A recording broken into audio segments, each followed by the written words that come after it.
आज हम पढ़ते हैं व्याकरण के दूसरे चैप्टर को, जिसका शीर्षक है वर्ण विचार। तो वर्ण विचार, तो वर्ण पर विचार करना है हमें। तो सबसे पहले हम क्या कर सोचेंगे कि वर्ण क्या है। वर्ण बच्चों भाषा की सबसे छोटी इकाई होती है, और जो हम बच्चे अपने बचपन में छोटे बच्चे होते हैं ऐसे भी बोलते रहते, तो वो क्या है, एक वर्ण हो गया, क्योंकि वो जो ध्वनि उन्होंने निकाली उस ध्वनि के और अधिक टुकड़े नहीं कर सकते, या वह ध्वनि जो है विभक्त नहीं की जा सकती है। तो इस प्रकार से हम क्या कह सकते कि वर्ण शब्द, वर्ण बोलने सुनने में जो ध्वनि है, लिखने पढ़ने में भी वह वर्ण है, यानी वह ध्वनि जिसको हम विभक्त नहीं कर सकते, जिसके टुकड़े नहीं हो सकते, वह क्या कहलाती है, हमारी वर्ण कहलाती है। तो इस प्रकार से बच्चों वर्ण जो है भाषा के मौखिक और लिखित दोनों रूपों का प्रतीक होते हैं। तो हम इस प्रकार से वर्ण को किस प्रकार परिभाषित कर सकते हैं कि वर्ण वह ध्वनि है जिसके और खंड नहीं किए जा सकते। अब बच्चों वर्ण के साथ क्या है, बहुत सारे ध्वनियाँ होती हैं। तो इस प्रकार से उन सारी ध्वनियों का जो समूह है वो क्या कहलाएगा, हमारा वर्णमाला। लेकिन कब कहलाएगा, जब किसी भी भाषा के सभी वर्णों के व्यवस्थित तथा क्रमबद्ध समूह को वर्णमाला कहते हैं। ठीक है बच्चों, किसी भी भाषा के वर्णों के व्यवस्थित और क्रमबद्ध, जैसे ए के बाद बी ही आएगा, बी के बाद सी आएगा, तो ये क्रमबद्ध होनी चाहिए। और पूरा ए टू जेड ऐसे ही हमारे अ से लेके क्या तक, ये क्या है, पूरा क्रमबद्ध जब वर्णों का समूह होगा तब वह वर्णमाला कहलाएगा। तो इस प्रकार जो वर्णमाला में, हमारी हिंदी की वर्णमाला में दो प्रकार के वर्ण होते हैं, स्वर और व्यंजन। स्वर कौन से हैं, अ, आ, ई, ऊ, ऋ, ए, ओ, औ। तो बच्चों इनको हम स्वतंत्र रूप से भी लिखते हैं और इनको मात्राओं के रूप में भी प्रयुक्त करते हैं। ठीक है, तो और स्वर को हम परिभाषित किस तरह से कर सकते हैं कि स्वर वे वर्ण होते हैं जिनके उच्चारण करने में किसी अन्य वर्ण की आवश्यकता नहीं होती, वे वर्ण स्वर कहलाते हैं। ठीक है बच्चों, अब है दूसरा हमारा व्यंजन। तो व्यंजन क्या होते हैं, व्यंजन वे वर्ण होते हैं जिन्हें उच्चारित करने के लिए हमें स्वर की आवश्यकता पड़ती है, यानी व्यंजनों के उच्चारण के लिए स्वर का होना आवश्यक होता है। जैसे हमने कहा बच्चों क, ज, तो हमें ज उक्का में पीछे से आ की ध्वनि आ रही, यानी अ क्या हमारा स्वर। ऐसे हम कह दें भी, तो ई क्या है, हमारा स्वर है, और भ के बाद ई की आवाज़ आ रही है। तो इस प्रकार से व्यंजन वे वर्ण हुए जो उच्चारित करते समय किसकी सहायता लेते हैं, स्वरों की सहायता लेते हैं। ठीक है, अब व्यंजन के व्यंजन के प्रकार। बच्चों जो हमारे स्वर हैं वो दो प्रकार के होते हैं, दीर्घ और ह्रस्व और विलुप्त। इस प्रकार से तीन प्रकार के हो गए। जैसे हमारे अंग और आहा, ये हैं हमारे आयोग वहाँ, और ये स्वर भी नहीं है। तो स्वर मेनली दो प्रकार के हुए, दीर्घ और ह्रस्व। ह्रस्व जैसे कि आम भाषा में लोग कहते हैं छोटा, छोटी, ये है ह्रस्व स्वर। बड़ा, बड़ी, बड़ाऊ, ये सब क्या है हमारे दीर्घ स्वर हैं। यानी अ, ई ये है ह्रस्व स्वर, आ, ई, ऊ, ए, ये सब हमारे दीर्घ स्वर हैं। ठीक है, तो अब इसी प्रकार से व्यंजनों का भी वर्गीकरण किया है। व्यंजन बेटा होते हैं हमारे मेनली 4 प्रकार के हम कह सकते हैं। और अब जो उर्दू से और इंग्लिश से आके जुड़ गए हैं उनको भी 3 को मिलाते हैं, जिन्हें हम आगत ध्वनियाँ भी कह देते हैं। जैसे जो हम नीचे नुक्ता लगाना पढ़ाते हैं कि ज नहीं बच्चों ज पढ़ो, फा नहीं बच्चों फ पढ़ो, तो ये है हमारे, इनको हम अब ग्रहित व्यंजन के अंतर्गत रखते हैं। अब आइए हम मुख्य जो हमारे व्यंजन हैं वो कौन से हैं। तो पहले है स्पर्श व्यंजन, जिसमें 5 वर्ग आते हैं, क वर्ग, च वर्ग, ट वर्ग, त वर्ग, प वर्ग।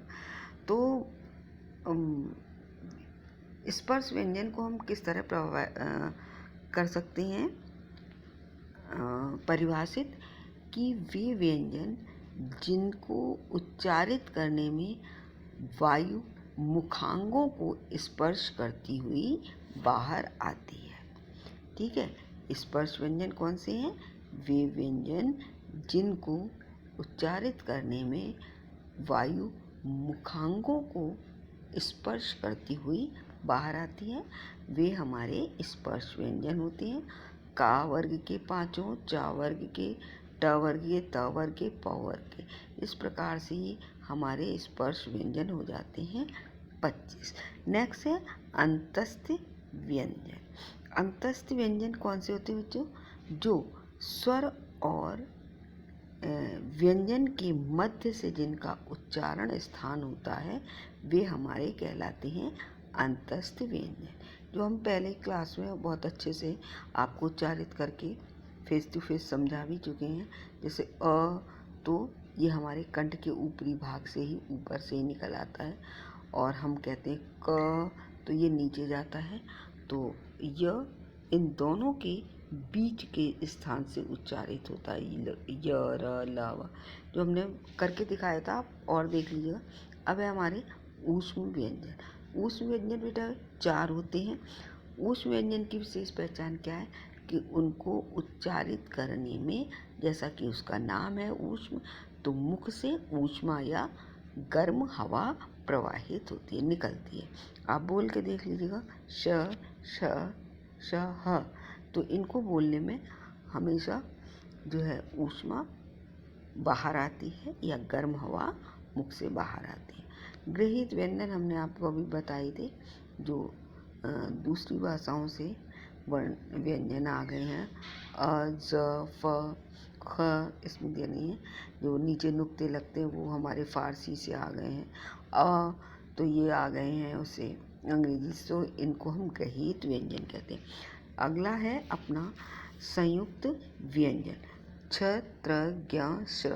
पहले हमारे 3 ही हुआ करते थे संयुक्त व्यंजन, अब 4 हो गए हैं। तो छा बनता है बेटा, जो संयुक्त व्यंजन होते हैं वे 2 व्यंजनों से मिलकर बनते हैं, जिसमें पहला व्यंजन स्वर रहित होता है और दूसरा व्यंजन स्वर सहित होता है। जैसे जैसे कि छत्र ज्ञा, तो छ क्या है, किससे मिलकर बना है? क और श, षटकोण। का होता है स्वर रहित और श होता है स्वर सहित। त्रा है ता और रा से मिलके बनता है, ता स्वर रहित होगा और रा स्वर सहित होगा। इसी तरह से ज्ञा जो है वो बनता है हमारा ज और वा को मिलाकर। जा है स्वर रहित और वा जो होता है वो होता है स्वर सहित। श है वो हमारा श और र को मिला के बनता है। श स्वर रहित और र स्वर सहित होता है। चलिए आगे आते हैं अंग और आ। तो अंग हमारा अनुस्वार में होता है, और जहाँ आँख है ये अनुनासिक, जिसमें अनुस्वार में जो हमारी ध्वनि है वो केवल नाक से निकलती है, और जबकि गले से, और अनुनासिक में मुख और नाक दोनों से आवाज़ निकलती है। आँख, है ना, तो गले के और नाक से दोनों से निकलती है। अनुनासिक कहते हैं। अंग केवल अनुस्वार है, वो केवल कंठ से उसकी ध्वनि आती है। अह, जिसको हम संस्कृत में अधिक प्रयोग करते हैं, अह कहलाता है। विसर्ग जो लगाते हैं, तो अब आपको ये सारे व्यंजन समझ में आ गए होंगे बच्चों। स्वर जिन वर्गों के उच्चारण में हवा बिना किसी रुकावट के बाहर निकलती है, स्वर कहलाते हैं। या इनको हम स्वरों को परिभाषित कर सकते हैं कि जिनके उच्चारण में किसी अन्य वर्ण की आवश्यकता नहीं होती है, या हवा डायरेक्ट बिना किसी रुकावट के, बिना किसी बाधा के बाहर आ जाती है। स्वरों की मात्राएं आप जानते ही हैं। अ की, उ, आ की, उ की किस तरह से लगती है। अब विशेष बात हमने यहाँ पर रा पर जो उ तथा उ की मात्राएं हैं, उनमें थोड़ा सा जरा सा ही होता है। उ की मात्रा है तो हम अंदर की तरफ घुमा देते हैं रा पर, और उ की मात्रा होती है तो उसका डायरेक्शन हम क्या है, बाहर की तरफ करते हैं। ठीक है बच्चों। अनुस्वार और अनुनासिक में अभी मैंने अंतर बताया, फिर समझ लेते हैं। तो अनुनासिक कौन से कहलाते हैं? जिनमें वायु मुख और नासिका से बाहर निकलती है, वो अनुनासिक होते हैं। जिसमें केवल मुख से वायु बाहर निकलती है, वे अनुस्वार कहलाते हैं। विसर्ग का अभी मैं ऊपर ही बता चुकी हूँ, केवल संस्कृत में ही प्रयोग किया जाता है। जैसे बहुत से पुनः, अतः, प्रातः, तथा, फलतः इत्यादि। ग्रहित ध्वनि आपको बताई दी थी हमने।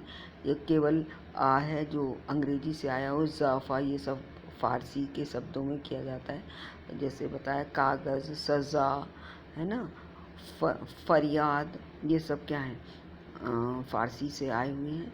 अब इसके बाद आते हैं हमारे ण और ढ़।